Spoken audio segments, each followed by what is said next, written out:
പരിശുദ്ധ അമ്മയുടെ ജനന തിരുനാളിനൊരുക്കമായിട്ടുള്ള 8 നോമ്പിലേക്ക് നാം പ്രവേശിക്കുകയാണ്.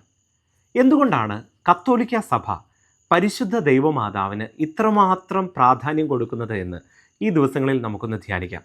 പലപ്പോഴും പെന്തക്കോസ്തുകാരും മറ്റുള്ളവരുമൊക്കെ കത്തോലിക്ക സഭയെ കുറ്റപ്പെടുത്താറുണ്ട്, പരിശുദ്ധ അമ്മയെ നാം ആരാധിക്കുകയാണെന്ന് പറഞ്ഞ്. എന്നാൽ അത് പൂർണ്ണമായിട്ടും തെറ്റാണ്. പരിശുദ്ധ അമ്മ നമുക്കാരാണ്, എങ്ങനെയാണ് കത്തോലിക്ക സഭ ദൈവമാതാവിനെ കാണുന്നത്, അവളുടെ മധ്യസ്ഥത്തിനുള്ള പ്രത്യേകത എന്താണ് എന്നീ കാര്യങ്ങളൊക്കെ ഈ 8 ദിവസങ്ങളിലും നമ്മൾ ധ്യാനിക്കുകയാണ്. പരിശുദ്ധ അമ്മയുടെ ജനനത്തിന് എന്തുകൊണ്ടാണ് സഭ ഇത്രമാത്രം പ്രാധാന്യം കൊടുക്കുക? ദൈവവചനത്തിൽ പരിശുദ്ധ അമ്മയെക്കുറിച്ചുള്ള ആദ്യ വചനം എവിടെയാണെന്നറിയാമോ? ഉൽപ്പത്തിയുടെ പുസ്തകം 3-ാം അധ്യായം 15-ാം വാക്യം. നീയും സ്ത്രീയും തമ്മിലും നിന്റെ സന്തതിയും അവളുടെ സന്തതിയും തമ്മിലും ഞാൻ ശത്രുത ഉളവാക്കും. സാത്താനോട് പിതാവായ ദൈവം പറയുന്ന വാക്കാണ്.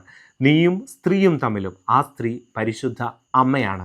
നിന്റെ സന്തതിയും അവളുടെ സന്തതിയും, ആ സന്തതി ഈശോയാണ്. ഈശോയുടെ അമ്മയെക്കുറിച്ച് ഉൽപ്പത്തി പുസ്തകത്തിൽ തന്നെ പിതാവായ ദൈവം കൃത്യമായ സൂചനകൾ നൽകിയിട്ടുണ്ട്.